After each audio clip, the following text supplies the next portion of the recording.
Varnių regioninis parkas turtingas savo istorija ir gamtos grožiu. Kalbiname Varnių regioninio parko vyriausiąjį specialistą, kultūrologą Liną Šedvilą. Mes dabar esam Varnių regioniniam parke, vienam gražiausių parkų Lietuvoje. Kuo mums yra unikalus ir įdomus, pats gražiausias Piliakalnis, visi susikoncentravę yra mūsų parke. Tai yra pradedant Karalienį kalnų šatrį, mes tam paskui pamatysim kairiai pusėje karalių medvėgalių.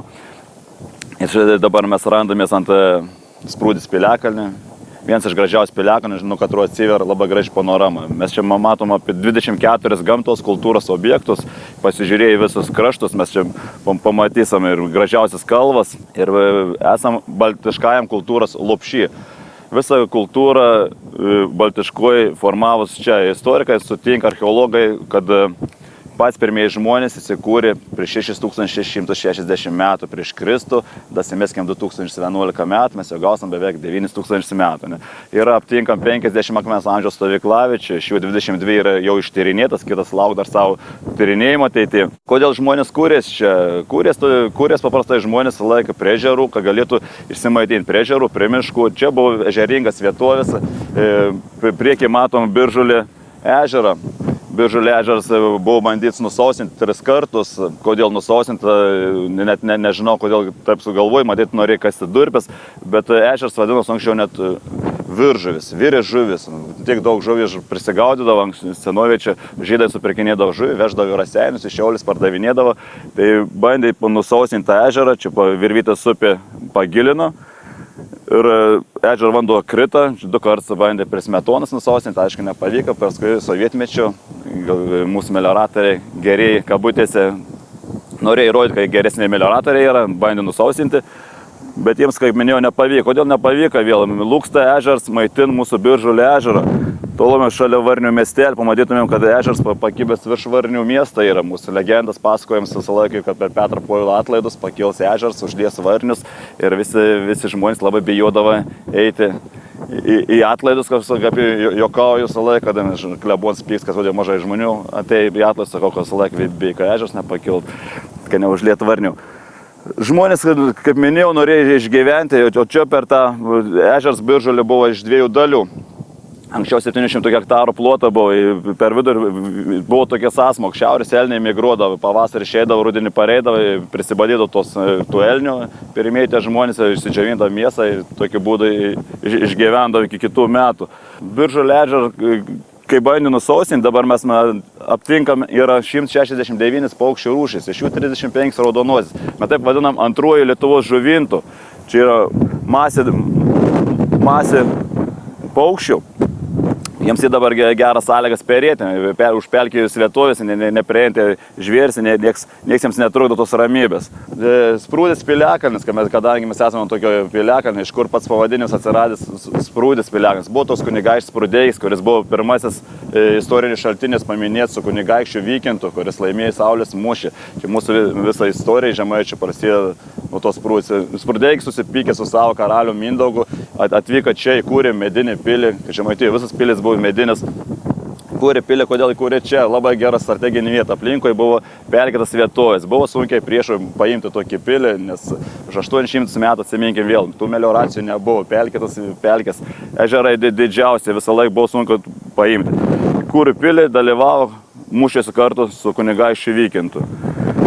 Ta vieta yra labai gerai, kas dalyvaus, kad nors laužų sąšaukose rugsėjo 22 dieną organizuojamas sąšaukas Baltų vienybės dienai pagerbti ir nuo čia laužų pagalba mes susisiekiam su visais aplinkiniais kalnais. Mes čia galėtume vienoje pusėje, kaip minėjau, Šatrė Medvėgalis, Ivan būtų Piliakalnis ir Paršpiliai ir čia daug, iš viso mes turim 14 Piliakalnių, tai labai gražiai matosi visos ugnis degančius ant kalnų, rentos laužavietės.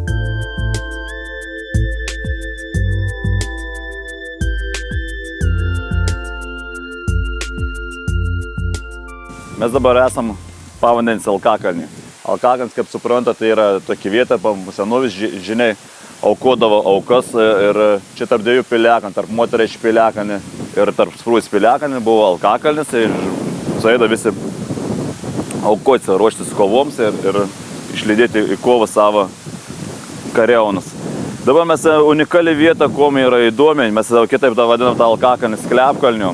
Prieš 100 metų dvarininkas Zigmas Sakelis įkūrė savo šeimos mauzoliejų, čia laidojo savo tėvus, motina, buvo giminaičiai palaidoti. Unikali vieta Lietuvoje, paprastai tokių kryptų nelabai rasit pamatyti, mums visiems labai patinka apsilankyti.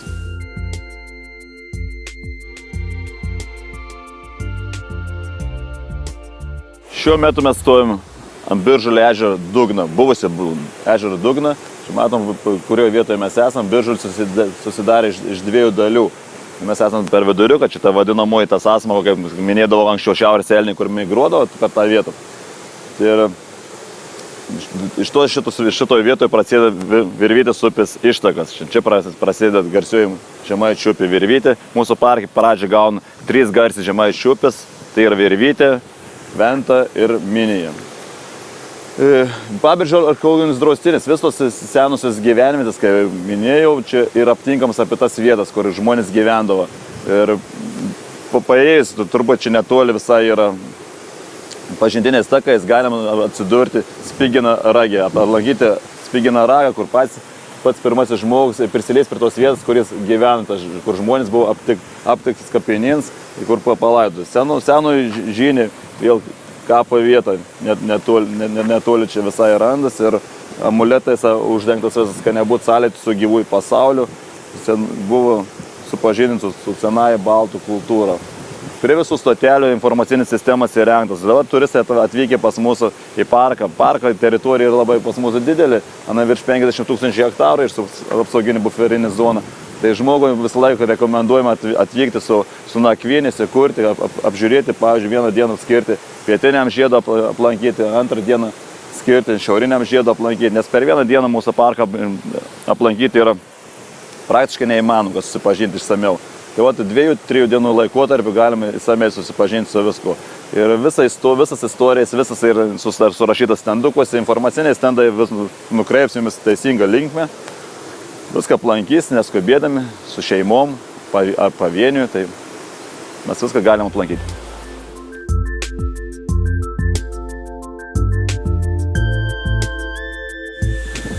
Mes dabar esam vienam iš pažintinių apžvalgos bokštelių, vaikams, kad supažindinti su paukščių gausam Biržulio ežerą. Kaip minėjau, čia yra 169 paukščių rūšis aptinkamas. Aišku, negalvokim, kad mes atvažiavę ir pamatysim 169 paukščių rūšis. Reikia žinoti, kada jas gali pamatyti, ar anksti ryte, ar kada, ar perėjimo laikotarpiu. Ne visada gali turėti, bet čia mes matom nuotraukas tų paukščių. Draustinių mes turime iš viso parke 33 draustinius ir 1 rezervatą iš jų. Mes nuvyksim prie to rezervatą, pažiūrėsim, kur iš vis žmogaus veikla yra ribojama, negali žmogaus jokį įsikišimą į gamtą būti. Ir ten irgi paukščių karaliai pamatysim naujus bokštelis. Su kokiom problemom susiduriam park teritorijai. Aišku, matom dabar akivaizdžiai žmonės užsiema brakonierystę. Leidų tinklų į ežerą. Šiukšlinimo problemas vėl surandama nemažai šiukšlių. Na, aišku, negali sakyti, kad visur yra šiukšlinama. Prašiausiai pavyzdžiai, kaip pradedant žmonės klausinėti, kodėl konteinerių nestatot ant Šatrijos piliakalnio ar Medvėgalio viršūnės nepastatot po konteinerių, nes jiems neturi kur bambaliaus išmesti alaus. Tai mes visą laiką to atsakom, čia esmė yra ne konteinerius, o esmė yra kultūra. Jeigu pas žmogaus nebus vidinis kultūras, kad jis nutarės ir sugalvojęs tą bambalį bet kur numesti, tai jisai mes tą bambalį. Turėtų būti pareiti viskas nuo šeimos. Parko lankymo taisyklės. Parko lankytojai turi teisę statyti palapines, kurti laužus atitinkamuose teritorijų planavimo dokumentuose pažymėtuose ir tik tam specialiai įrengtose informaciniais ženklais pažymėtose vietose, stovyklavietėse, poilsiavietėse, važinėti transporto priemonėmis valstybinės ir vietinės reikšmės keliais, kuriuose eismas leidžiamas kelių eismo taisyklių nustatyta tvarka, statyti transporto priemonės tam tikslų įrengtose aikštelėse ir kelių kelkraščiuose, jeigu tai netrukdo saugiam eismui, nėra draudžiamųjų kelio ženklų ir nepažymėtų nepažeidžiamos kitų asmenų teisės bei nedaroma žala aplinkai. Žvejoti, medžioti laikantis aplinkos ministro patvirtintos tvarkos, kitų teisės aktų reikalavimų. Uogauti, grybauti, riešutauti, rinkti vaistažoles laikantis laukinės augalijos išteklių naudojimo tvarkos ir kitų teisės aktų reikalavimų. Plaukioti parko vandens telkiniuose mažomis plaukėjimo priemonėmis laikantis aplinkos ministro patvirtintos mažųjų plaukėjimo priemonių naudojimo tvarkos. Parko lankytojai privalo saugoti aplinką, gamtos bei kultūros paveldo teritorinius kompleksus ir objektus, vertybės, tausoti gamtos išteklius, nepažeisti kitų gamtos išteklių naudojamų teisių bei interesų, tinkamai naudotis ir sutvarkyti paliekamą poilsiavietę, stovyklavietę ar kitą lankomą teritoriją. Ten, kur yra pastatyti atliekų rūšiavimo konteineriai, rūšiuoti atliekas pagal pateiktas instrukcijas. Mokomose stovyklavietėse ir poilsiavietėse sumokėti nustatyto dydžio mokestį teritoriją aptarnaujančios institucijos įgaliotiems asmenims. Saugiai elgtis su ugnimi. Laužus kurti tik specialiai tam įrengtose laužavietėse, kurios pažymėtos atitinkamai ženklais. Nuolat prižiūrėti užkurtą laužą, o baigus kūrenti kruopščiai užpilti laužavietę žemėmis arba vandeniu, kol jis visiškai nustos rusenęs. Pastebėję gaisrą jį užgesinti, o jei tai atlikti neįmanoma, apie gaisrą nedelsiant pranešti priešgaisrinės apsaugos tarnyboms, o esant galimybei ir parko direkcijai vietos savivaldos institucijai. Apie pastebėtus gamtos ir kultūros paveldo objektų niokojimo atvejus, saugomų teritorijų režimo ir kitus pažeidimus, atsižvelgiant į pažeidimo pobūdį, pranešti policijai, aplinkos apsaugos inspekcijai, parko direkcijai. Vykdyti teisėtus įgaliotų aplinkos apsaugos institucijų bei jų pareigūnų reikalavimus, netrukdyti jiems vykdyti aplinkos apsaugos kontrolės funkcijų. Organizuoti sąskrydžius, sporto, kultūros, sveikatingumo ir kitus masinius renginius, kuriuose dalyvauja daugiau kaip 100 žmonių, parke leidžiama tik raštu tai suderinus su parko direkcija ir teritorijos savininku, valdytoju ar naudotoju. Nardyti su nardymo įranga parko akvatorijoje leidžiama tik raštu suderinus su parko direkcija. Plaukioti savaeigėmis transporto priemonėmis išskyrus vandens motociklus parko akvatorijoje leidžiama tik raštu suderinus su parko direkcija.